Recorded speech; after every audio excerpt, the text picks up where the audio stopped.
Una tomba scavata 2 volte, ma chi doveva davvero riposarci? Benvenuti a Detective Chronicle, sono il vostro moderatore Marta. Scrivete nei commenti da dove ci seguite, i vostri messaggi rendono ogni storia indimenticabile. Scopriamo la verità. It was on a damp and blustery afternoon in late October that I returned to Baker Street from an uninspiring medical consultation in Queen Gate, only to find Sherlock Holmes sprawled upon the settee in one of those singular moods which he so often fell into when his prodigious intellect had no immediate outlet.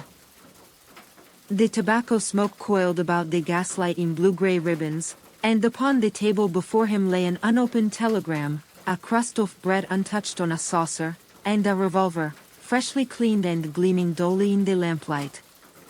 "You look half a ghost yourself, Holmes," I remarked, shaking the water from my coat. "Has London conspired to bore you into melancholia again?" Holmes did not stir, but his eyes flicked up to meet mine with faint amusement. "Boredom is not a criminal offense, Watson," he replied. "But it very nearly ought to be." He rose with the elegance of a cat uncoiling from a windowsill, and crossed to the table. With 2 fingers, he passed me the unopened telegram. "Open it, you'll find the remedy to my present affliction inside." He tore the envelope and read aloud, from Chief Inspector Tobias Gregson, Scotland Yard urgent. "Please come at once. Incident at Highgate Cemetery. Suspected grave robbery, possibly more. Submitting God. You're the only one I trust to make sense of it, Gregson. Igate. Isaid. I thought grave robbery had gone out with Burke and Hare. Holmes gave a thin smile. "One might say this particular grave has been dug twice. That suggests something rather more deliberate." Before I could question him further, our landlady Mrs. Hudson entered with a gentle knock. "A visitor, Mr. Holmes," she said, lowering her voice. "Says I come regarding the same matter. Very insistent. Won't he give his name, but he's not the sort he'd refuse." The man who entered wore a black overcoat slick with rain, a high collar turned up to his jaw, and black leather gloves that he did not remove. His features were sharp but oddly forgettable, like the face of a man meant to blend into a crowd. Yet there was an undeniable tension in the way he held himself, like a violin string drawn too tight. "Mr. Holmes," he said without preamble, his voice dry and refined, "I trust you've received the message from Inspector Gregson?" Holmes inclined his head. "We have. And yet here you are, less than 5 minutes behind it." "I anticipated your involvement," said the man, "and I have no wish to interfere, only to provide context." Holmes motioned to a chair but remained standing himself, fingers steepled beneath his chin. "Then kindly proceed. You are wasting neither my time nor your own." The man hesitated, and I noticed that a thin film of moisture clung to his gloves as though he had gripped something cold, earth, perhaps, or stone. He finally spoke. "3 nights ago, the grave of Lord Bernard Treadgold was found disturbed, opened, but the body untouched. No valuables missing. No signs of forced entry to the cemetery, which was locked.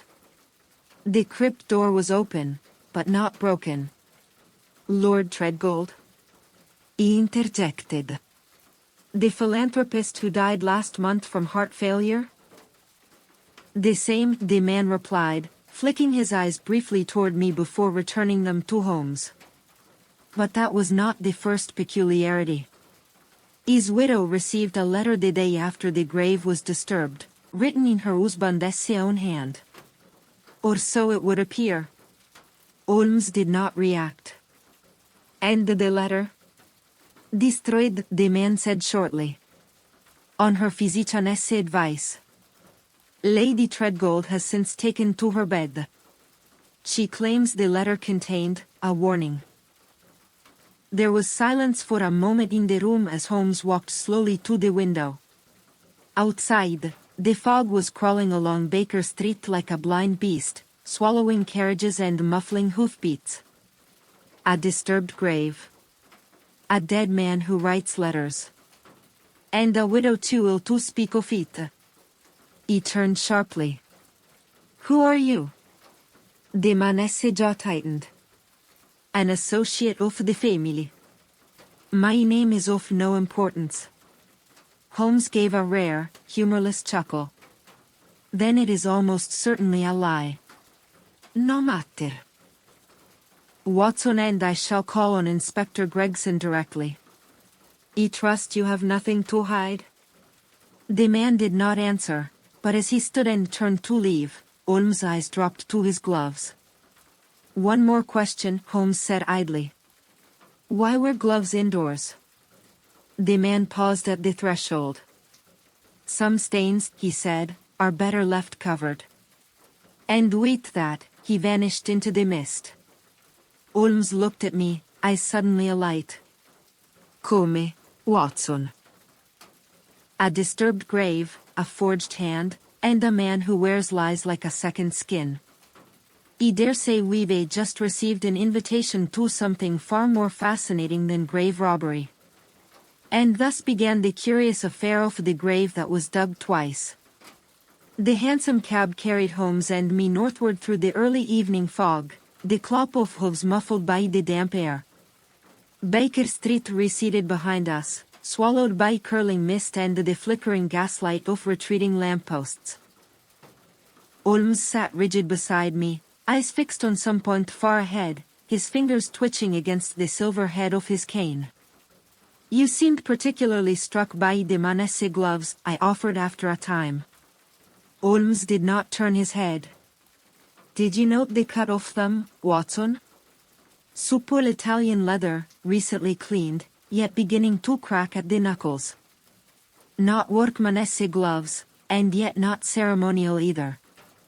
They were meant to conceal, not protect. You believe S hiding an injury? Holmes shook his head faintly. No, not an injury. A residue. Earth, perhaps. Clay beneath the fingernails. Something inconveniently permanent. The cab turned onto Highgate Road, and soon the wrought iron gates of the cemetery loomed into view, half lost in mist. A uniformed constable admitted us without question, and we passed beneath an archway into that cold city of the dead.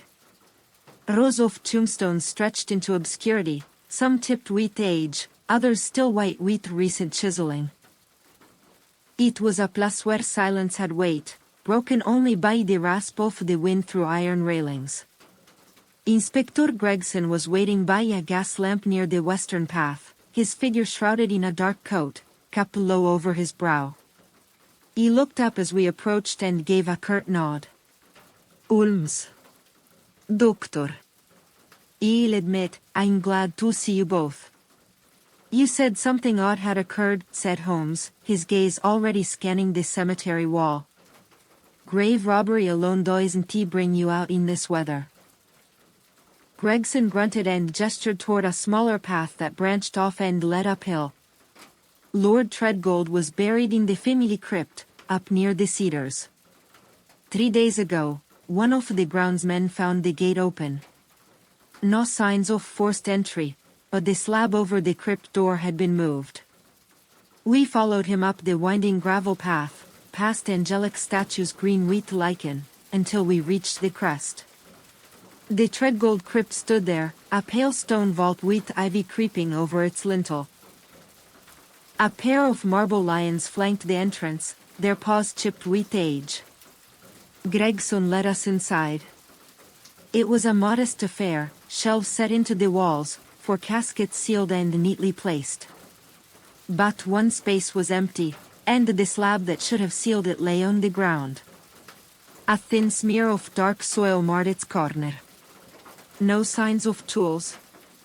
Holmes asked, examining the slab with a magnifier from his coat. None. No scratches, no pry marks. almost like it was lifted by hand. Holmes sniffed. Impossible. This weighs half a ton. Who reported it? One of the night watchmen. A former artillery sergeant named Barnes. Reliable fellow. Found it just before dawn. Nothing missing, no valuables disturbed. But the widow insisted the grave be resealed without delay. We questioned the servants and staff, nothing suspicious there. And yet, Holmes said, rising slowly, you called me. Gregson pulled a crumpled piece of paper from his coat. Because of this. Lady Treadgold finally relented and gave it to us this morning, though she swears it's a forgery. Says she destroyed the original and this is only a copy made by her maid. Holmes took the note and unfolded it carefully. He peered over his shoulder. The handwriting was firm and elegant, an educated hand. It read, "My dearest Anna, if they tell you I am dead, do not believe them. I have seen the ledger, and I know what it means. Trust only the bearer of this note. B." I felt a cold prickle at the base of my neck. But that can't be real, he's been dead a month. Precisely, said Gregson. And Lady Treadgold claims it arrived the morning after the grave was disturbed. Holmes studied the signature. B, not Bernard. Curious. Tell me, was Lord Treadgold ever referred to by initial? Not to my knowledge. But the handwriting is uncanny. Family solicitor confirmed it matches documents from d'estate. Holmes folded the paper and slipped it into his coat. We must speak with Lady Treadgold at once. Gregson looked doubtful. She is in a poor state. Her physician is warned against agitation. Holmes gave a thin smile. I shall endeavor to be as tranquil as death itself. Treadgold House stood less than a mile from the cemetery, a somber Gothic structure hedged by yew trees and flanked by ornamental stone urns. A footman admitted us with minimal fuss, though I noticed the stiffness of his posture and the strained look in his eyes. Fear had begun to haunt this house. We were shown into a richly appointed drawing room, all burgundy velvet and dark wood. Lady Treadgold entered a few minutes later, draped in black silk, her pallor striking beneath a veil. She was a woman of refinement and strength, though now visibly withered by grief. I must ask, she said softly, if your presence means they are opening his grave again. Not without cause, Madame, Holmes said gently.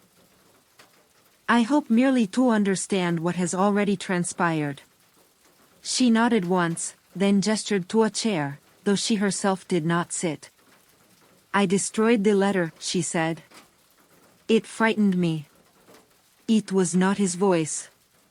Even if it looked like his hand, it was, hollow. A mimicry. Yet you kept a copy, Holmes said. My maid, Eliza, made it. She saw my distress and feared I would need it again. Tell me, Holmes said, was your husband involved in anything unusual before his death? Legal troubles? Business disputes? She hesitated, fingers tightening at her waist. There was a ledger. He never explained it to me, only that it was from his time as a director of the Allendale Shipping Trust. He grew agitated the last few weeks. Burned papers in the study. He kept the ledger locked away, and the day before his death, he gave it to his solicitor. He never saw it again. Holmes' eyes glinted. That ledger may yet speak louder than any letter. May I see your husband's study? She looked uncertain. Of course. Though I fear it says he left it. We were led to a ground floor room, dark, lined with shelves of leather-bound volumes. The desk bore dust now, and a faint scent of old smoke. Holmes began to circle the room, running his hands over surfaces, testing drawers. At the last he paused before the hearth, where ashes lay faintly grey. With the tweezers, he plucked something from the grate. A corner of parchment, he murmured. Barely charred. Look here, Watson. I leaned close. There were just a few faint lines in red ink, columns and initials, ending in a symbol that looked like a fishhook. Holmes smiled to himself. Interesting indeed. He turned to Gregson. Inspector, I must ask you to summon Lord Threadgold as his solicitor and the maid, Eliza. And arrange for that ledger, if it still exists. You think this is fraud? Gregson asked. I think, said Holmes, folding the scrap into his notebook, that someone went to great trouble to disturb a dead man's rest. But I no longer believe the target was the corpse. He looked to the window, where the fog pressed like a living thing. I believe it was a message. And somewhere, I thought uneasily, someone had received it. We remained at Threadgold House as twilight surrendered fully to night, the fog now clinging to the windows like gauze. Holmes requested that we wait in the drawing room until Eliza, the maid who had transcribed the mysterious letter, could be summoned. Lady Threadgold had retired upstairs with the assistance of her nurse, leaving us once more in the company of the shadows and our thoughts. Holmes, who rarely allowed even silence to pass unexamined, stood beside the unlit fireplace, fingers pressed together as though in prayer. Gregson sat stiffly in a nearby armchair, casting occasional glances toward the door. The door opened at last, and a maid of about 20 entered with her cup clutched nervously in her hands. She had a pinched, intelligent face and a soft way of moving, like one used to being unnoticed. Eliza Cormac, she introduced herself, bobbing a quick curtsy. Holmes gave her a slight bow in return. Miss Cormac, thank you for agreeing to speak with us. I understand you copied a letter Lady Threadgold received 2 days ago? Yes, sir. Indeed, she was too upset to keep the original. Burned it in the fireplace, she did. I only copied it because she was shaking so badly, and I feared she didn't want the words remembered. Did you read the letter before she destroyed it? She hesitated, then nodded. I did, sir. Not meaning to pry, only to make sure I copied it properly. Of course, Holmes said soothingly. Tell me, were you familiar with Lord Threadgold's handwriting? Very. He sorted his correspondence near every morning. It was his writing, or at least. He thought so at first. You changed your mind?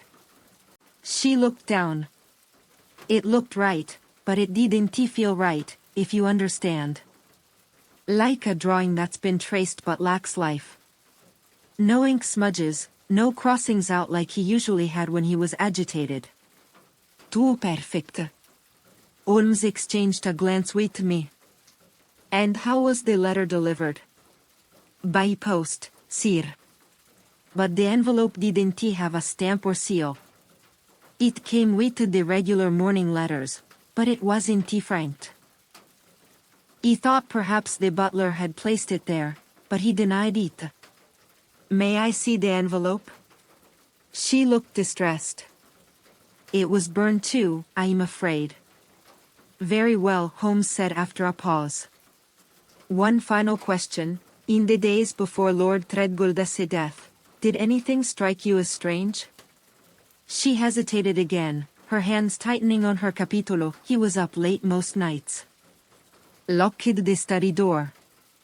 He spoke to no one and seemed afraid of the windows. Once, I passed by and heard him muttering to himself. He didn't catch all of it, but he remembered one word. He said it over and over. Holmes leaned in slightly. Yes. Elverstone, she whispered. Over and over again like a curse. Holmes stood sharply. That is more than useful, Miss Cormac. Thank you. You may go. As the girl departed, Holmes turned to Gregson with something like urgency. Do you recognize that name? Elverstone. Gregson scratched his chin. There is an Elverstone manor in Surrey, abandoned, I believe. Old shipping family, died out years ago. Precisely, Holmes said, already reaching for his coat. And unless I miss my guess, it once served as the country seat of the Allendale Shipping Trust, the very company with which Lord Treadgold was entangled. But what does a country manor have to do with a disturbed grave in Highgate? He asked. Holmes turned, his eyes gleaming.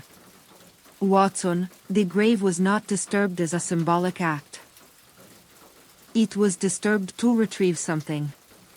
Or to plant it either way. This mystery no longer begins with death, but with what was buried before the coffin ever arrived.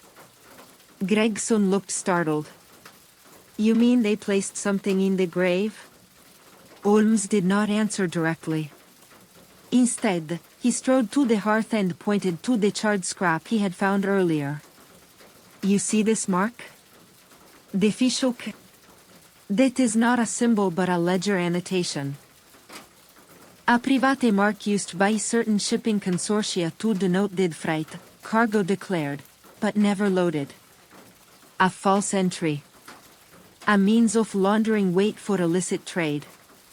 He stared. You believe Treadgold was involved in smuggling?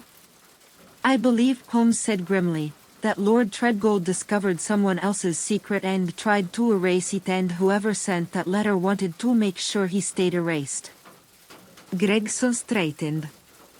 Then our next stop is Elverstone. No, Holmes said. My next stop is Elverstone. You and Watson will return to Scotland Yard with the name of the solicitor. You need that ledger. You don't trust us to find it? Gregson asked, half insulted. I trust you implicitly, Holmes said dryly. But I trust an unobserved crypt and a crumbling country house rather more.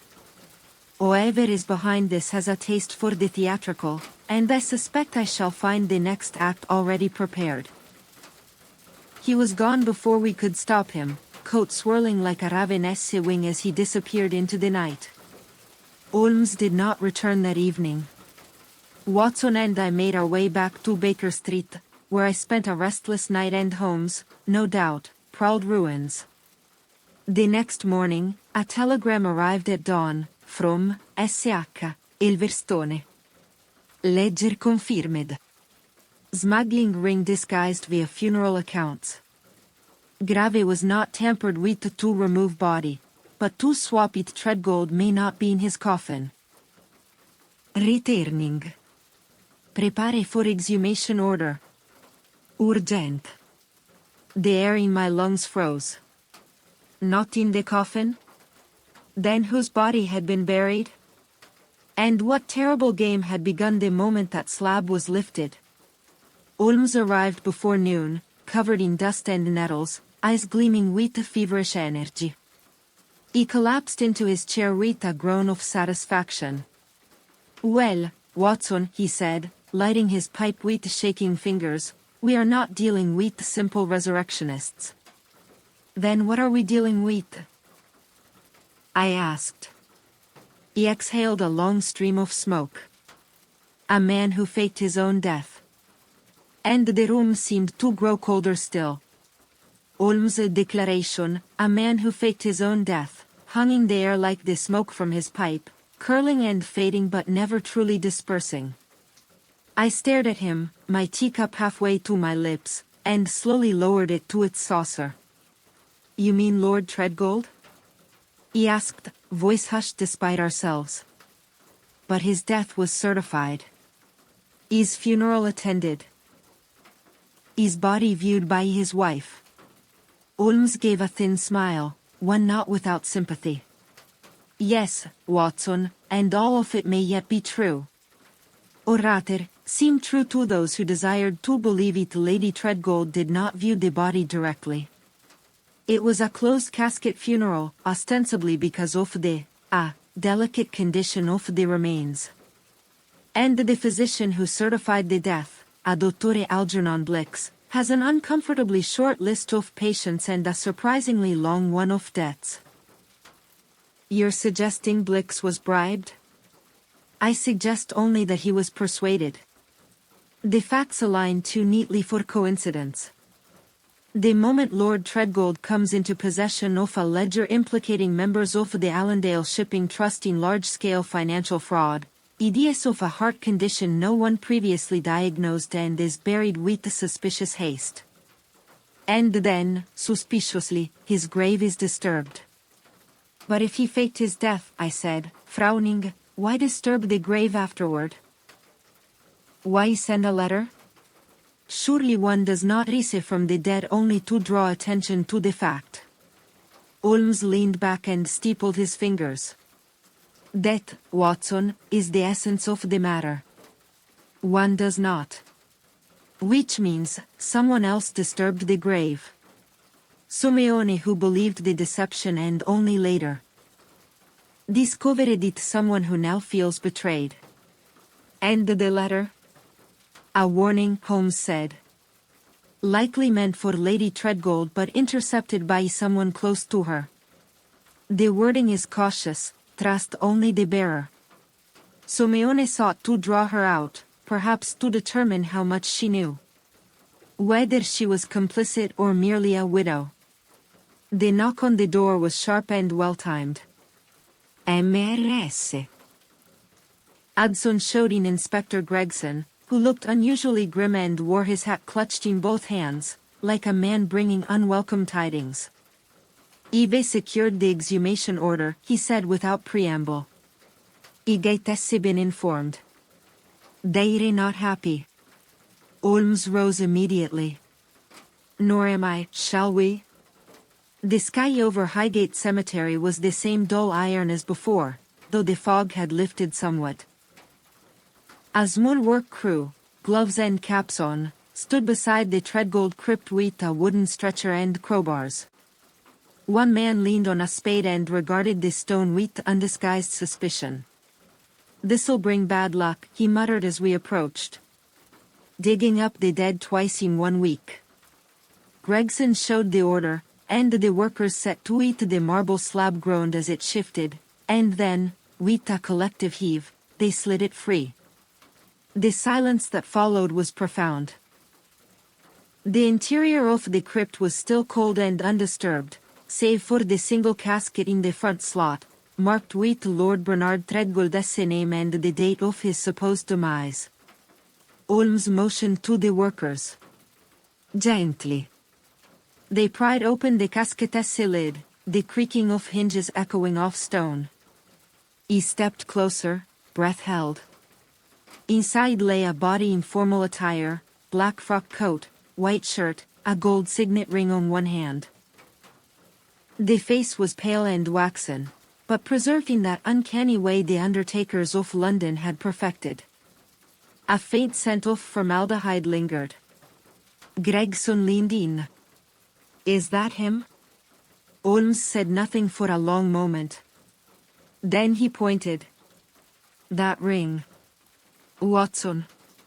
He bent to look. The Treadgold family crest, a lion passant and 3 stars, was there. But the hand it rested upon was wrong. "Left hand," I said. Treadgold was right-handed. "Always wore his signet on the other hand, didn't he?" "And this gentleman," Holmes said, producing a small tape measure, "is an inch shorter than the Lord Treadgold described in army records. Also, his nose is broader, the ears set back differently. Close, but not quite. A wax mask might fool a widow in mourning. But not a man who counts millimeters." Gregson stared down at the body, visibly shaken. "Then who the devil is this?" Holmes straightened. "A substitute. Simeone recently deceased. Likely a pauper or debt-ridden fellow whose disappearance would not be noted. Dressed up, positioned in the coffin, and buried with all the dignity a title could buy.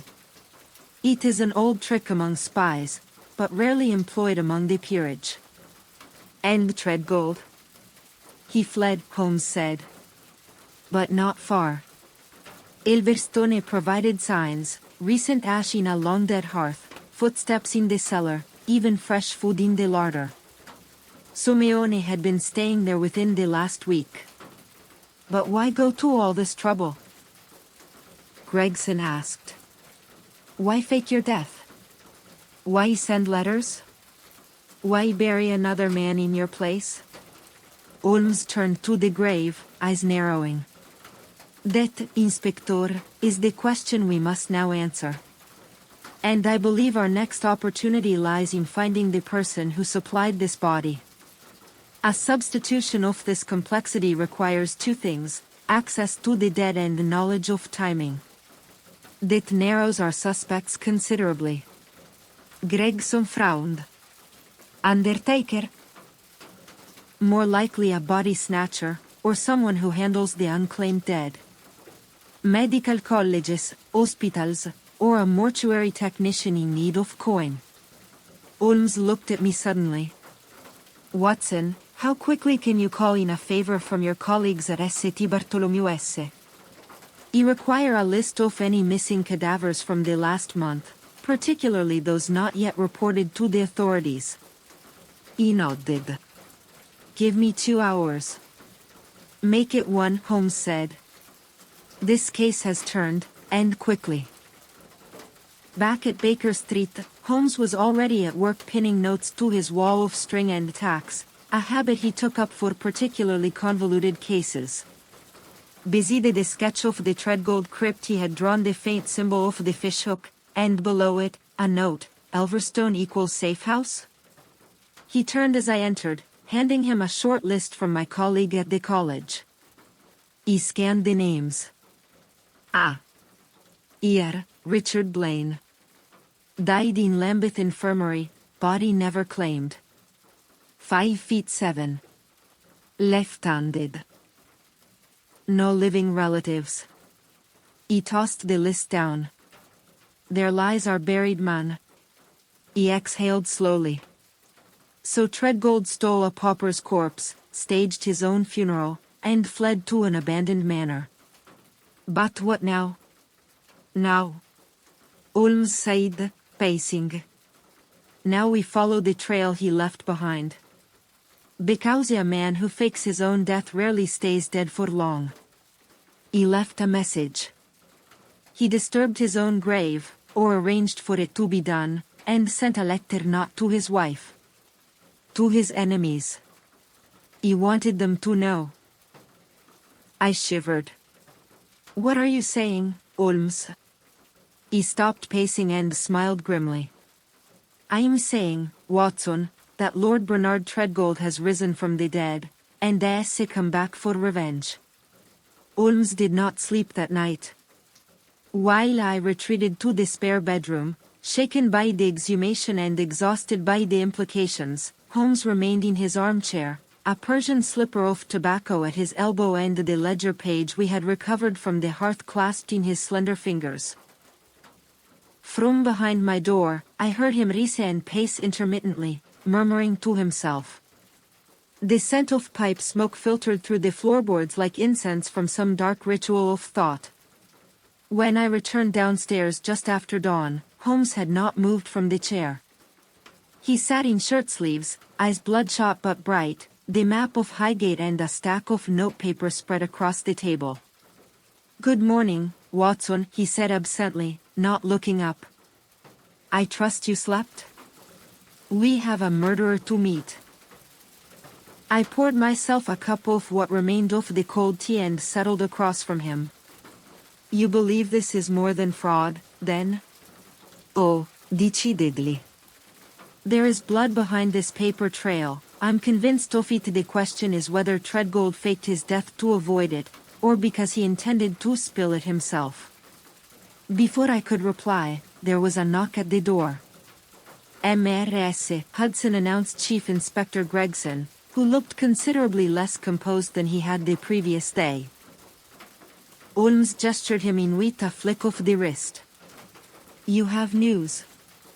I have a murder, Gregson said grimly. Holmes' eyebrows rose, but he said nothing. Gregson drew a folded telegram from his coat and handed it to me. He read aloud, man found dead in alley off Bishopsgate. Identified as Dottore Algernon Blix. Ed trauma, signs of struggle. No witnesses. Found with blank prescription pad and 20 sovereigns in pocket. Blix, I murmured, stand. The physician who signed Threadgold's death certificate. Indeed, said Holmes. The man who confirmed a death that never occurred has now suffered one that did. Gregson sat heavily. We're treating it as a mugging gone wrong, but it doesn't feel right. No signs of his bag. No attempt to take the gold. And his watch was left behind. He was silenced, Holmes said simply. He served his purpose, then became a liability. Which raises the question, Gregson said, who is doing the silencing? If Threadgold is still alive, could he be behind it? Holmes stood, finally animated, and began to pace. That is the curious point, is it not? If Threadgold wanted to disappear entirely, he would not have sent the letter, he would not have disturbed his own grave. He would not have drawn attention to Blix at all. But if someone else faked Threadgold's death? He said slowly. Precisely, Holmes snapped, pointing at me. Suppose Threadgold was murdered, or imprisoned, and a substitution arranged. Suppose he discovered it and escaped. The disturbed grave, the letter to his wife, it could all be an act of defiance. Gregson looked doubtful. Then why the disguise? Why the mystery? Holmes strode to the fireplace, lifted the ledger fragment from the mantel, and held it up to the light. Because, Gregson, if this ledger contains what I believe it does, then Threadgold's life was forfeit the moment he opened it. The Allendale Shipping Trust was a front. Hidden among the official shipments, Thea, coal, vol, was something else. Something unlisted. Weapons, perhaps. Or opium. Whatever it was, it would be ruinous if traced. Holmes dropped the paper and turned to us. Threadgold's fake death gave him the chance to act from the shadows. But someone found him. And now the noose is tightening. A knock interrupted us again. This time, it was a boy from the telegraph office, delivering a note addressed in a hand I did not recognize. Holmes read it quickly and smiled. Well, well. The curtain rises. What is it? He asked. An invitation, Holmes replied. A message left at Elverstone by a Mr. Ash. No address. Just a time, 8 o'clock tonight, and a location, King's Docks. King's Docks? Gregson asked, frowning. Place is a rat's nest. Half the warehouses are abandoned. Which is precisely why it's perfect, Holmes said. We're being invited to a rendezvous. And I intend to go. You'll be walking into a trap, Gregson warned. I should hope so, Holmes said lightly. It would be rather insulting otherwise. Night fell cold and sharp over the East End. We arrived near the King's Docks under cover of shadows, Gregson in plain clothes with the 2 constables stationed out of sight along the northern wall. Holmes wore his dark Inverness cloak and deerstalker, but carried no lantern, trusting to the moonlight. I followed close behind, revolver in my coat pocket. The address led to a warehouse fronting the docks, a decaying hulk of brick and iron, its windows black with grime. A rusted sign above the door read, Carnaby Sons, Exporters. The door stood slightly ajar. Holmes raised a hand and gestured us inside. The interior was cavernous and cold, filled with stacked crates and the scent of old tar and hemp. A single oil lamp flickered at the far end, revealing a desk and 2 chairs. Seated in one was a man in a brown coat, his back to us. He did not turn. Holmes stepped forward, cautious but confident. "Mr. Ash, I presume?" The man spoke without turning. "You're late." "I prefer to be fashionably cautious," Holmes replied. "Are we alone?" "No," said the man, "but I doubt even you can see them." Holmes took another step, just past the edge of the lamp's glow. Why the letter to Lady Treadgold? Why disturb the grave? The man's shoulders hunched. Because they tried to bury the truth with him. And what truth would that be? Finally, the man turned. It was Treadgold. Older looking than his portrait, face gaunt, eyes sunken, but unmistakably him. "I found the ledger," he said softly. "And they found me. They poisoned my brandy. I awoke in a cellar. They kept me there for days while the funeral went ahead. They used a drifter, Blarney, I heard one of them say." Holmes nodded once, as though confirming a long-held suspicion. "I escaped 3 weeks ago," Treadgold continued. "I sent the letter hoping my wife would understand. But I suspect it never reached her." "It did," Holmes said. "Too late." Treadgold lowered his head. "Then they'll come for her too." As if conjured by the words, a creak echoed through the warehouse rafters. Holmes spun. "Watson, down." A shot cracked through the air. He fell behind a crate. Gregson's shout rang out, and another shot followed. He saw Holmes dive for cover, pulling Treadgold with him. The trap had sprung. But not in the direction we expected. And the game, it seemed, was far from over. Bullets rang through the warehouse like cruel punctuation marks, shattering the fragile calm. A second shot struck a crate just above my head, sending splinters cascading down. He crouched low behind the wooden wall, revolver drawn but blind in the darkness. "Treadgold's hit!" Holmes shouted from somewhere to my left. "Shoulder, through and through." "Gregson!" He bellowed. "Do you see the shooter?" "North catwalk," came the reply from the gloom. "Third beaming from the river." A moment later, a constable's pistol barked in answer, and the figure above gave a sharp cry, the echo trailing down like a ghost. A body hit the warehouse floor with a thud that rang with finality. Silence returned, except for the ragged sound of Treadgold's breathing and the flutter of pigeons disturbed in the rafters. He emerged cautiously, Holmes already kneeling beside the injured man. His cloak was balled beneath Treadgold's head, his face uncharacteristically drawn. Through the deltoid, Holmes muttered. "He'll live, if infection does not take him." I dropped beside them and tore open Treadgold's coat, applying pressure with a strip of cloth from my own sleeve. He groaned faintly, then seized Holmes' wrist. "I have to tell her," he rasped. "Anna, she is not safe." "She will be," Holmes said. "But only if you tell us everything, Lord Treadgold."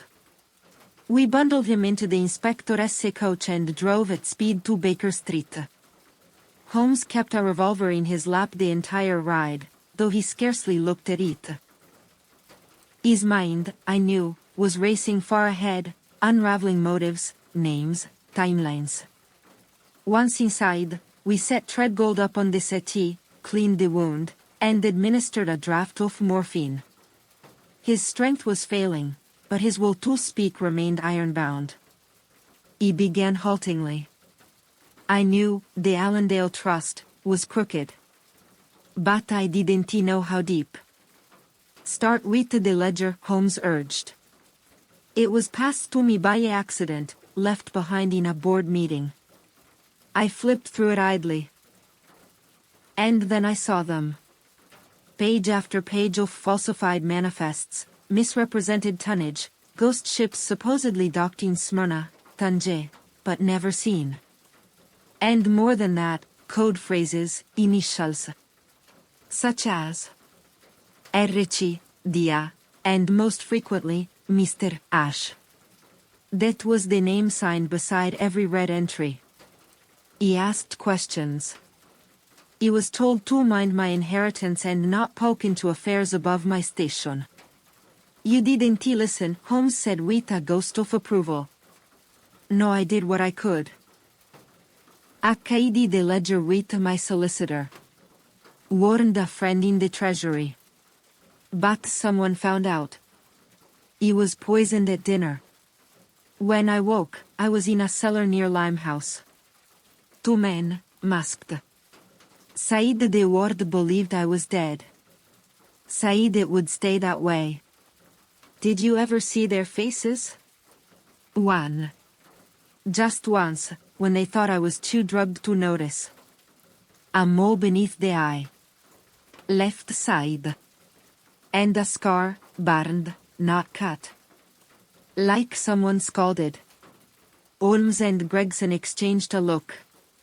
The description was vivid. Memorable. Traceable. How did you escape? He asked.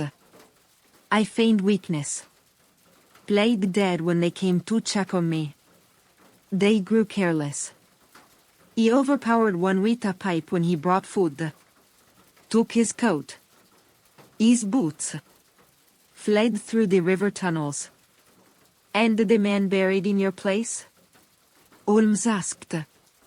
Treadgold hesitated. I only learned about him after. His name was Blaine. He believed he was murdered. His face made up to resemble mine. They even fitted my ring on him. Holmes exhaled slowly. Then it is murder, and conspiracy. More than that, Treadgold said. They plan to burn the whole trust down, to erase it the Ressia meeting. Tomorrow night. Blackfriars Bridge. Final payout. Final silence. And Mr. Ash? Gregson asked. Have you seen him? Treadgold shook his head. No. He exists only in the margins. È a myth. But the others are real. Men with names and titles. One of them visited me. A man I once called a friend. He closed his eyes briefly, wincing. Charles Dunning. Director of Customs. Helped launder the paperwork. Gregson sat back hard. Dunning. Detesse, good lord. Detesse explosive. Holmes rose and began to pace again, the pattern of his thoughts forming and reforming with each circuit. We must force their hand, he said. Bring them out. And how do you propose to do that? Gregson asked. Holmes turned. By having Lord Treadgold die again. Publicly. Spectacularly. This time at our convenience. The plan, audacious in its simplicity, was set in motion that same evening. A bulletin was quietly circulated to the press through a trusted editor. Lord Bernard Treadgold, missing and presumed dead, was discovered injured in an East End warehouse following a failed attempt on his life. He succumbed to his wounds shortly after being found. No detail was included. No body shown. Just enough to ripple through the network of watchers that Holmes was certain still followed the case. Treadgold, alive and sequestered under police guard at a safe house in Hampstead, read the printed death notice the next morning with a grim smile. They'll want to confirm it, he said. Come see for themselves. That is what we are counting on, Holmes replied. The next night was moonless, a velvet black shroud over London. Holmes, Gregson, and I waited in a small flat overlooking Blackfriars Bridge, the lamps below giving off a pale sodium glow through the fog. Then constables took positions along the embankment. Holmes kept his eyes fixed on the shadows beneath the bridge. "Dunning will be there," he said softly. "He thinks S is safe now. The ledger lost. Bleak's dead. Treadgold buried a second time. And if S not?" Gregson asked. "He will be," Holmes said. "Because like any greedy man, he can't resist collecting the final payment himself. After all, it's easier to vanish with the gold than divide it. Atti precisi gli unici." 30. A carriage rolled into view, unmarked, modest, drawn by a grey mare. A tall man stepped out, glancing both directions. He walked briskly beneath the arch of the bridge, where a second figure emerged from the gloom. A briefcase was exchanged. Words were spoken. Holmes nodded once. Gregson stepped forward and raised his voice. "Charles Dunning. You are under arrest for conspiracy to commit murder, fraud, and high treason against the crown. Pandemonium erupted." The second man bolted, only to be tackled by two waiting constables. Dunning reached for his pistol, but Holmes was faster. His shot took the weapon clean from the manesse hand. Vidi moments, it was over. The scheme, the ledger, the body beneath the wrong name, it all crumbled into the Thames fog. And far across the river, safe in hiding, Lord Treadgold lived once more. By the following morning, the newspapers brimmed with the story of Charles Dunning's arrest and the dramatic confrontation under Blackfriars Bridge.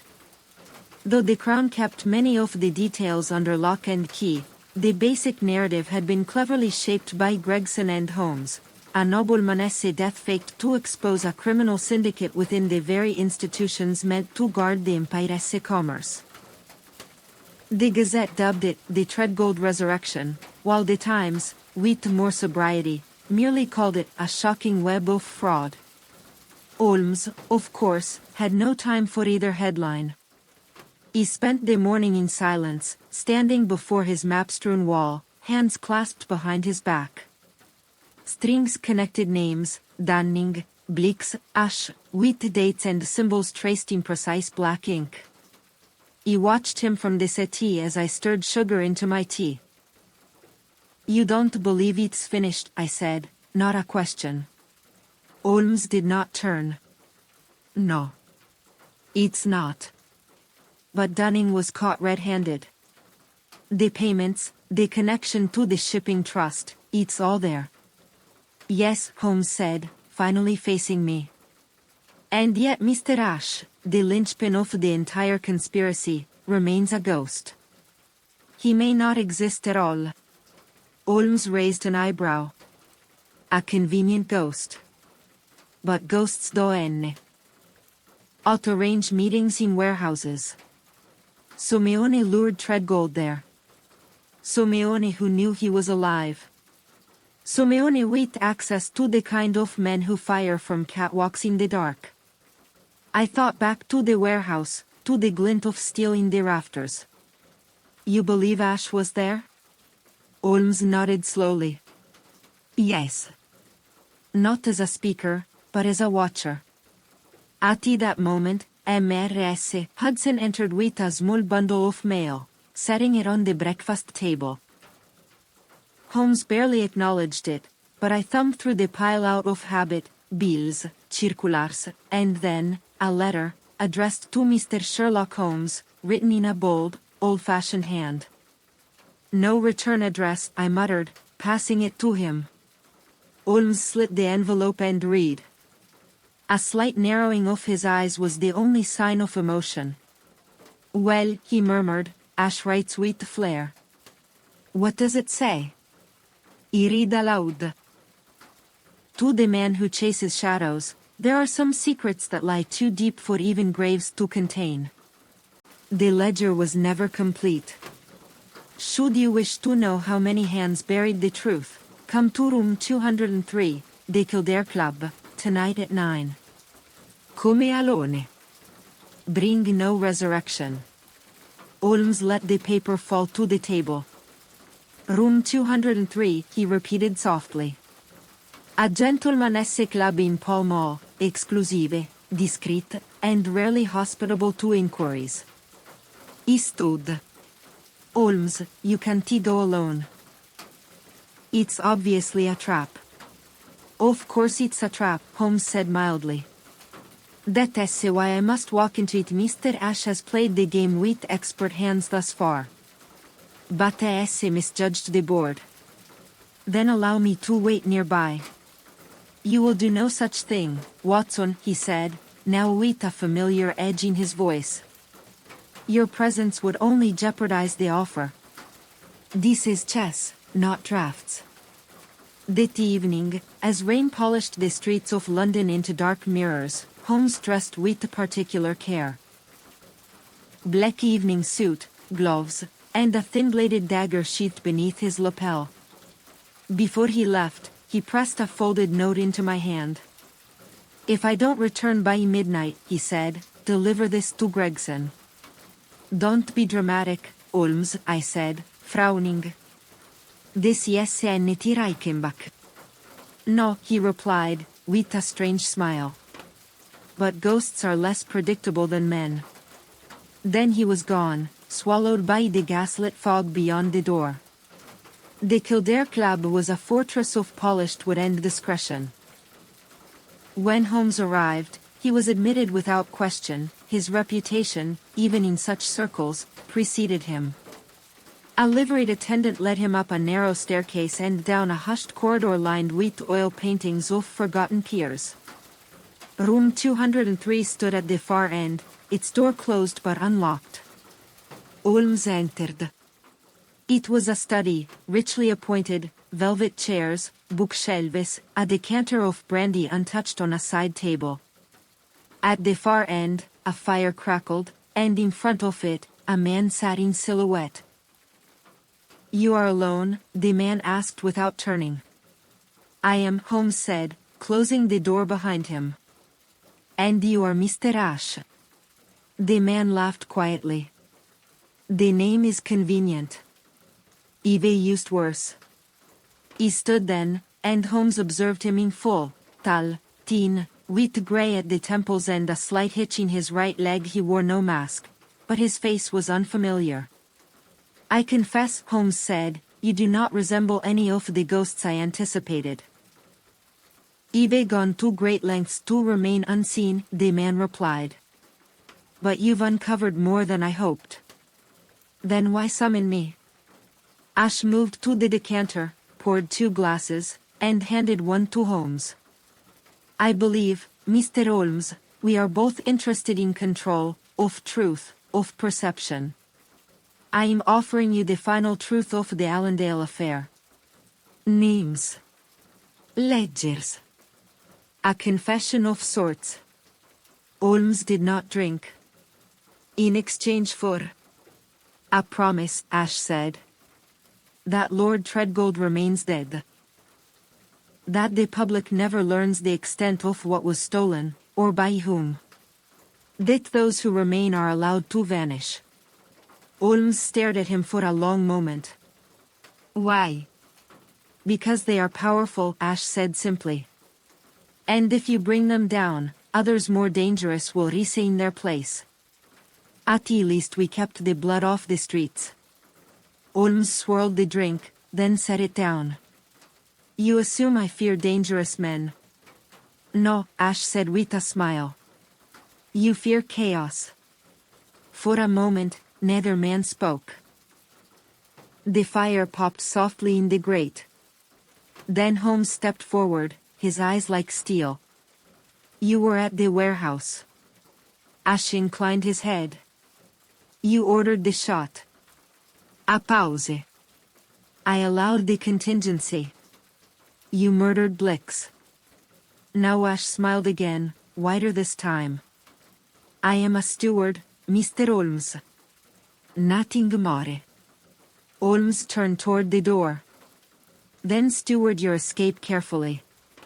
Gregson will arrive within minutes. You lied about coming alone. Holmes looked over his shoulder. You lied first. He opened the door, and Gregson stepped in with the two constables, revolvers drawn. Ash did not resist. He merely sighed. A pity. The game was just becoming interesting. We reconvened at Baker Street in the early hours.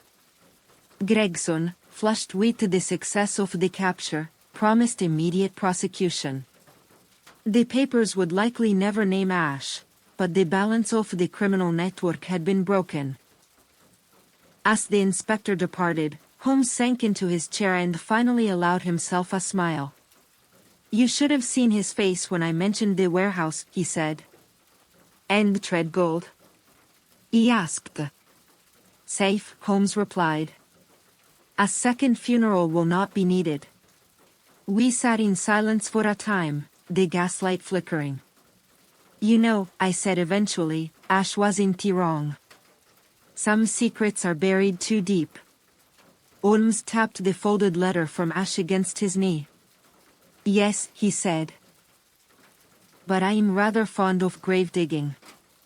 And in the firelight, his eyes gleamed not with triumph, but with something far colder. Curiosity. The days that followed were curiously quiet. The public, fed a careful narrative about smuggling and corruption, quickly moved on to the next scandal, a railway strike in Lancashire, and the deeper truths of the Allendale affair slipped into shadow. Names were never printed. Trials occurred in camera. Lord Treadgold was declared legally deceased a second time, his estate transferred to a trust administered by a cousin in Devon, while the man himself was discreetly relocated to Switzerland under the protection of the Crown. But Sherlock Holmes did not rest. I dislike loose ends, Watson, he said one grey afternoon as he stood before the fire, flipping through the nautical register. And this case has left me with a whole drawerful. He looked up from my own notes. You brought down Dunning. Exposed Ash. Broke the smuggling ring. He should think even you would consider that a rather decisive outcome. Yes, and yet, Holmes muttered, tapping a fingernail against the arm of his chair, we were invited into that ending. Do you recall what Ash said? He nodded.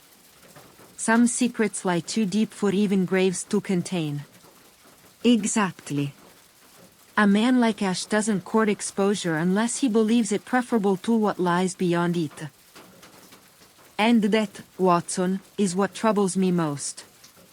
We have illuminated a chamber of this puzzle, but the corridor behind it remains in darkness. I was about to respond when Mrs. Hudson entered, bearing a plain envelope. No sender, she said. Delivered by hand. The lad who brought it wouldn't speak. Holmes opened it without comment. Inside was a single sheet of paper. Upon it, for words written in red ink, you only saw one. We stared at the message in silence. One what? I asked eventually. Holmes did not answer directly. He walked to the bookshelf, pulled down the recovered ledger scrap from Treadgold's study, and laid it side by side with the message. There were red entries throughout the Allendale accounts, he said. Dozens of them. Dunning was linked to 7. Ash to perhaps 15. But there were more. You think a second ledger exists? Holmes nodded. And likely in the possession of someone we haven't yet identified. Simeone above Ash. Another Mr. Ash. He said, half in jest. Holmes didn't smile. Or worse. Ash was a caretaker. A gatekeeper. But he answered to someone. He hinted as much. Then why send a warning now? Holmes looked at me, eyes suddenly distant. Because we disrupted the pattern. And someone wants it restored. It was 2 nights later when the next clue arrived, this time in the form of a corpse. Inspector Gregson called just past midnight, his voice tight. Holmes, there has been a fire. Down by the Limehouse docks. Small warehouse, burned to the foundations. We found a body inside. Mange. Shot before the fire. Burned beyond recognition. But what we found on him, within the hour, Holmes and I were at the charred remains of a riverside structure. They are still sour with soot and ash. Constables stood guard at the perimeter while forensic men picked through the blackened rubble. Gregson led us to a slab of stone beneath a fallen beam, where a charred shape lay curled and still. He gestured to a charred remnant of jacket. This was found in the pocket. Holmes bent to examine it. It was half a card, heat-scorched but legible. The Kildare Club, member essay entrance. Holmes rose slowly. Room 203 again. You think it's ash? Gregson asked. Possibly, Holmes murmured. Or someone he worked with. Someone cleaning house. And the shot? He asked. Not an accident? No, said Gregson. Entry wound essay clean. Execution style. Holmes stared at the ruined corpse for a long time. Then he turned abruptly and strode out into the fog. Back at Baker Street, Holmes was a man possessed. He rifled through the case documents, telegrams, club records, and private correspondences. His violin lay untouched in the corner. He barely spoke for an hour. When he did, it was with a cold certainty. Watson, Ash may not have been the architect of this conspiracy. He may not even have been the first. He was a replacement. A mask worn by the true power behind the ledger. A scapegoat. More a shadow. And now someone has silenced him. Then what do? We bait the trap. We put the rumor into circulation that Holmes has the second ledger. That it has names. You don't have it, I reminded him. No, he said. But they mustn't know that.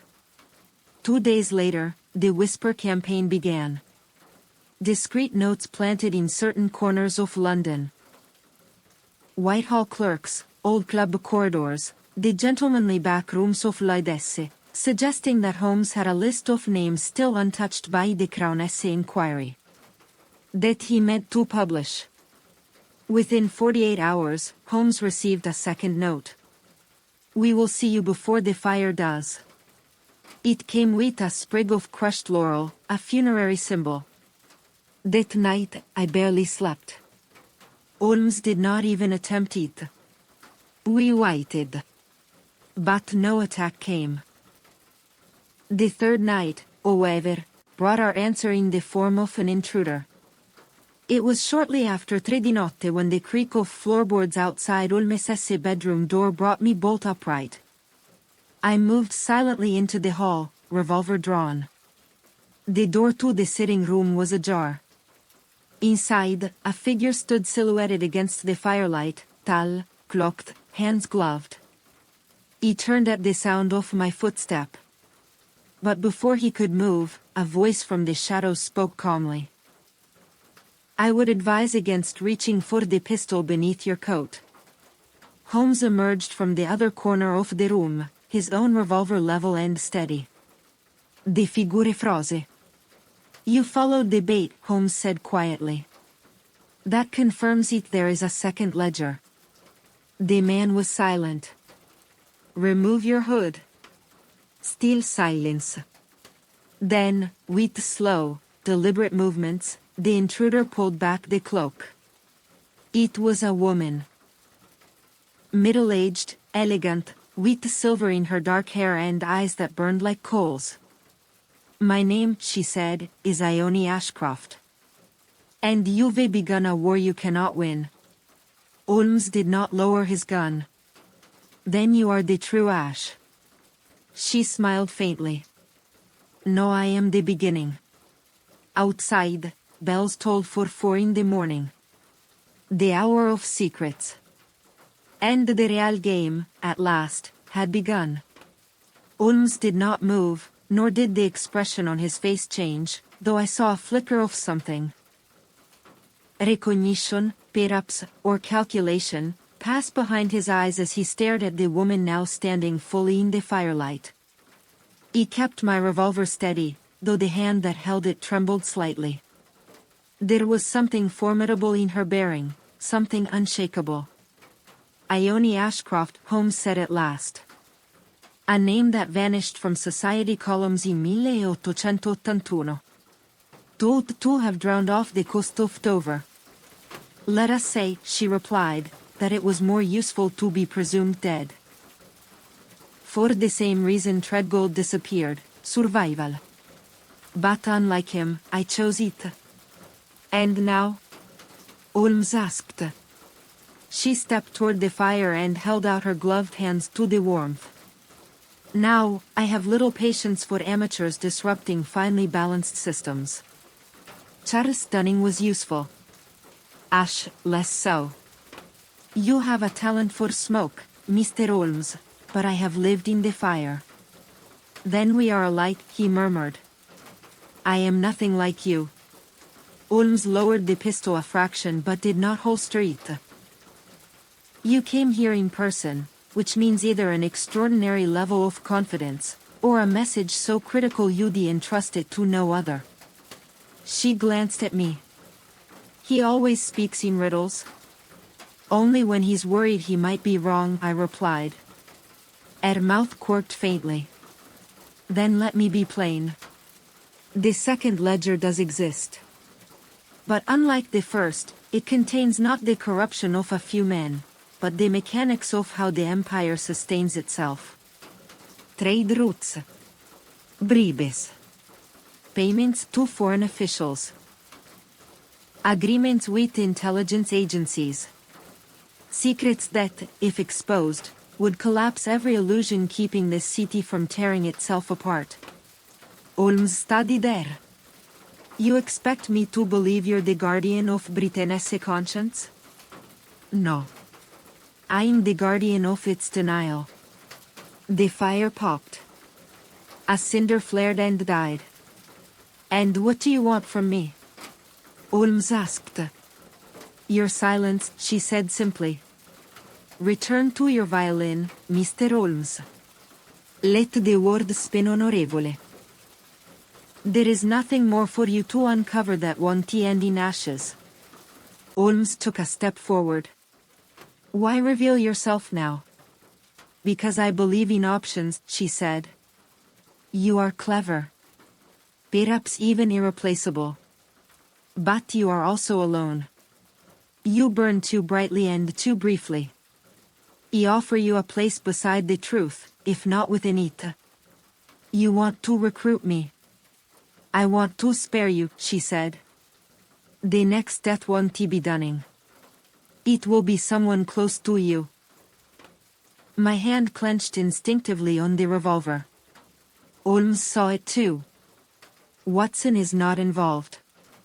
Is in this room, is he not? In this city. You've made him part of it. Holmes was silent for a long moment. Then he asked, what happens if I say no? Ashcroft shrugged. You will live long enough to regret it, and then, like all men who play wheat matches, you will burn. With that, she stepped back toward the door. Holmes did not stop her. You're letting her leave? I hissed as the front door clicked shut behind her. She came unarmed, Watson. Killing her now would only trigger a storm we are not prepared to weather. She threatened my life. She offered a warning, he said calmly. And she's not wrong. The second ledger isn't just criminal, it's political. Strategic. Even if we possessed it, exposing it could destabilize half the ministries of Europe. Then what do? We find it, he said grimly. And then we decide who deserves to know the truth. The following day was consumed with the quiet inquiries. Holmes sent messages by hand to his brother Mycroft, though he did not tell me what response, if any, was received. He visited Gray's Inn, spoke with an old solicitor with the connections to the late Lord Threadgold's shipping consortium, and spent several hours at the British Museum, consulting maritime records. By evening, he returned to Baker Street with a book beneath one arm and a look of thin satisfaction. "Watson," he said, "how much do you know of Lloyd's of London?" "The insurance market?" "Indeed. Every ship that enters or leaves the Empire's waters is logged there. And until 1880, certain codes were used to flag suspicious cargo, entries that weren't flagged for inspection but were watched nonetheless. Ione Ashcroft, under the alias Isadora Leon, maintained an account there. And she marked 14 ships over 5 years. 13 of those were later implicated in smuggling or lost at sea under questionable circumstances. But the 14th, the Mercy Dawn, was never registered as arriving at any port." He frowned. "What happened to it?" "That," Holmes said, "is what we're about to find out." 2 days later, we stood in a warehouse at the edge of the Thames, near Wapping. The records showed the Mercy Dawn had been stored here for months under a legal hold. Gregson had obtained a quiet warrant, and we descended into the damp-smelling hold with lanterns and 3 constables in tow. The cargo manifest, long yellowed with age, listed nothing remarkable: cotton, dried goods, mechanical parts. But amid the crates, Holmes found a false floor, thin boards covering a recessed chamber. Beneath, a sealed chest wrapped in tarpaulin. Inside were pages. Hundreds of them. Not copies. Originals. Names. Numbers. Bank accounts. Codes. The second ledger. Holmes stared at it for a long time. Gregson, speechless, finally said, "Good Lord." Holmes looked up at me. "This," he said, "is the spine of a nation's hypocrisy." He did not smile. He did not celebrate. He closed the chest slowly, reverently. Then turned to Gregson. "You will seal this in evidence and place it in the Home Office vault. Mark it as strategic intelligence, eyes only. I'll give you the names that must face justice. The rest, let them vanish." "You're serious?" I said. "Yes," Holmes replied softly. "Because I have seen what burns when the truth is too bright. And I believe even justice must sometimes be blind." That night, Holmes and I sat by the fire, silent for a long while. The city beyond our windows blinked with distant lights, unaware of how narrowly it had escaped tearing itself apart. "You could have kept it," I said. "Published it, changed the country." "Perhaps," Holmes said. "But I do not solve crimes to change nations. Only to know the truth." He looked into the flames and added, almost to himself, "And sometimes, Watson, the truth is a grave best left undisturbed." He said nothing more. And the fire burned low into the night. The final days of the Threadgold affair passed with an air of quiet finality, like the last notes of a symphony fading into a hall of breathless silence. Holmes returned to his customary languor, his dressing gown once again draped like a banner of peace across the back of his chair, his violin crooning long, mournful passages in the early evening hours. To the untrained eye, the detective had returned to normal. But I knew better. The events of the past weeks had changed something in him, perhaps not a rupture, but a shift. His pursuit of truth had led us to a place not of moral triumph, but of uneasy compromise. And though we had emerged with our lives intact, the victory felt curiously hollow. It was on the first crisp morning of December that Holmes summoned me to the breakfast table, a newspaper folded precisely before him. "Watson," he said, tapping the column with his forefinger, "do read this aloud." I took the paper and read. "Noted philanthropist perishes at sea. Word has reached us that Lady Ione Ashcroft, long believed lost and only recently resurfacing in private society, has died in a tragic accident aboard the SS Langmuir, en route to Calais. Her body was not recovered, though her effects were identified in the WR. Eccage. She is survived by no close family. No funeral has been announced." He lowered the paper slowly. "Do you believe it?" Holmes lit a cigarette, his eyes unreadable. "I believe someone very much wants the world to believe it, but I also believe the Langmuir was never meant to arrive in Calais." "You think she vanished deliberately?" "I think the game was over. And for someone like Ione Ashcroft, exit must be as controlled as entrance." He tapped the ash from his cigarette. "She vanished once before. She has done so again. But not without leaving behind her legacy." "You mean the ledger?" "No," Holmes said softly. "I mean the lesson." A week later, we received a curious visitor at Baker Street, a messenger boy with a small black box, carefully tied with twine. "No sender. No note."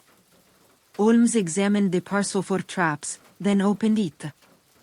Inside lay a simple object, a gold pocket watch. Holmes turned it over in his hand. There was an engraving on the back, in a feminine hand, for the man who chased shadows. Inside the cover, behind the glass, was not a watch face, but a photograph. Faded, grainy. Taken in some colonial outpost long ago. 4 men and 1 woman standing before a warehouse. The woman was unmistakably younger Ione Ashcroft. The man beside her, equally unmistakable, was Charles Dunning. The others were unknown. "Who are they?" he asked. Holmes smiled faintly. "Ascese predecessors, perhaps. Or the original architects of the ledger." She knew I would find the image intriguing. And the absence of names speaks volumes. He held the watch delicately, as though weighing more than its physical form. "She is telling me I was never chasing her. Only her role. And now the role has no player." He glanced toward the fireplace, where the flames had dwindled to coals. "Then it's finished?" Holmes closed the watch and set it down. "No. Only paused." That winter passed uneventfully. London resumed its bustle, its murders more mundane, its frauds of the petty variety. Holmes took on smaller cases, missing heirs, stolen letters, vanished cats, though I noticed he declined anything remotely political. When spring arrived, we received a note by courier. "From Switzerland. Treadgold." It read, "Gentleman, you preserved not only my life, but something ye thought lost entirely, fate. Ye have begun writing the full account, though I suspect it will never see the light of day. Some truths, as you say, do not crave an audience. My wife joins me next month. We will begin again. Far from graves. Yours with deepest respect, B.T." He folded the letter and looked at Holmes. "He won't speak of it again," I said. "Nor should he," Holmes replied. "He has earned his silence." One evening in early May, I found Holmes on the rooftop of Baker Street. He stood at the edge with his hands clasped behind his back, gazing out at the darkened skyline. Smoke curled from chimneys. Carriages rolled past below, oblivious to the man who had quietly prevented something unspeakable from unraveling their world. "Watson," he said without turning, "do you know why I let her go?" "I assumed," I said, joining him, "that you knew the cost of exposing her." "There was that," he admitted. "But also, she told the truth." He raised an eyebrow. "Ashcroft?" "She believed what she said. She believed that justice, if pursued too far, becomes another kind of tyranny."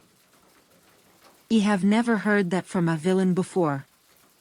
"You think she wasn't one?" "I think she was the worst kind," Holmes said quietly. "A necessary one." We stood in silence for a moment, the sounds of London drifting upward, bells in the distance, the hiss of gaslight, the steady rhythm of hooves. "And you?" he asked. "What do you believe now?" Holmes gave a rare, quiet sigh. "I believe that truth is a razor. Beautiful. Precise. But dangerous to wield without caution. And we have cut deep enough for one lifetime." He turned to me, and for a moment, I saw the man not as the machine of deduction, not as the force of intellect, but as one who had glimpsed the abyss, and turned back. Then he smiled. "Come, Watson. There is a case in Kent involving a stolen beehive and a very anxious baronet. I think we may earn something more agricultural." He laughed. Led the way. And so we descended the stairs into the warm, gaslit glow of Baker Street, the city waiting below, not quite aware of the darkness it had skirted, nor of the man who had, without fanfare, held back the tide. It was, in its own quiet way, the perfect ending. Or perhaps, just another beginning. It was nearly a year to the day since the first telegram arrived at Baker Street, Gregson's note about the disturbed grave in Highgate. Since then, we had unspooled a tapestry of deception that led from a fake death to international smuggling, to a clandestine conspiracy that nearly destabilized a portion of the empire itself. And yet, the matter of the second ledger, its true origin and the full identity of those behind it, had remained, if not unsolved, then delicately unresolved.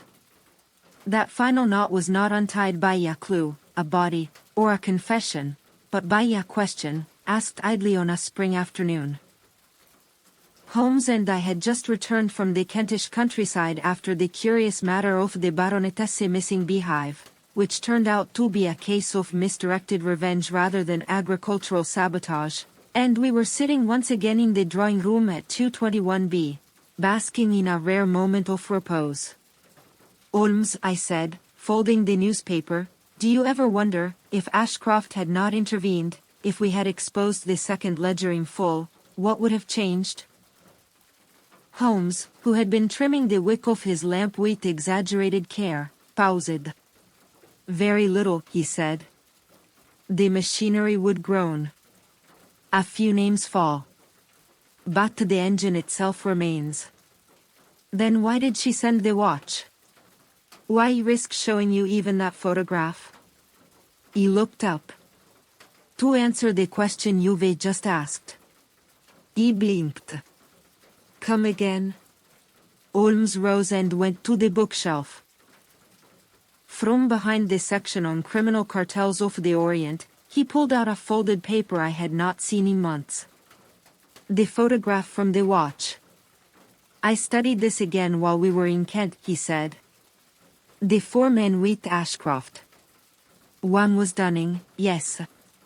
Another, I now believe, was General Hamish Cudlow, retired early from Her Majesty's Indian Army with a suspicious pension increase.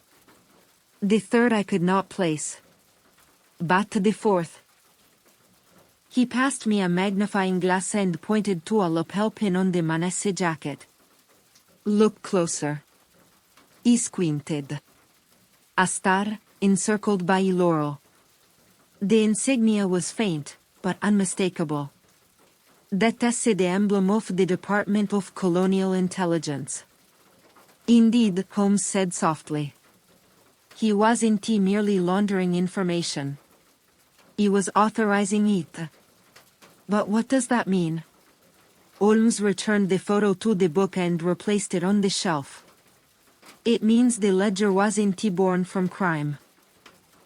It was built as policy. At the highest level. He stood slowly. Then Ashcroft wasn't just protecting secrets. She was protecting strategy. Holmes nodded. You see now why she couldn't let it fall into public hands. The names were less dangerous than the method they represented. He let that settle in. So what happens next? Nothing, Holmes said. Because those methods, those names, are already being replaced. Quietly. Efficiently. Like threads rewoven into an invisible web. And you? He turned to the window, watching a hansom rattle by. I will not chase phantoms again, Watson. At least not for a while. There are murders, letters, and locked room puzzles aplenty in this world without unraveling the fabric of nations. There was a knock at the door. Mrs. Hudson entered with a card on a silver tray. A Mr. Kempthorne, she announced. He says his neighbor S. Gardner has disappeared, and left behind a trail of painted pebbles. Holmes brightened. Delightful, he said. Something properly mad. He turned to me. Shall we? He took up my hat and cane. As long as no graves are involved. He gave a rare, genuine smile. No promises. And as we descended the stairs once more, London sprawling beyond the stoop, brimming with secrets, with crimes both humble and vast, I realized Holmes had not retreated from the abyss. He had simply chosen, this time, to leave it undisturbed. Not for fear. But for wisdom. And perhaps, for once, peace.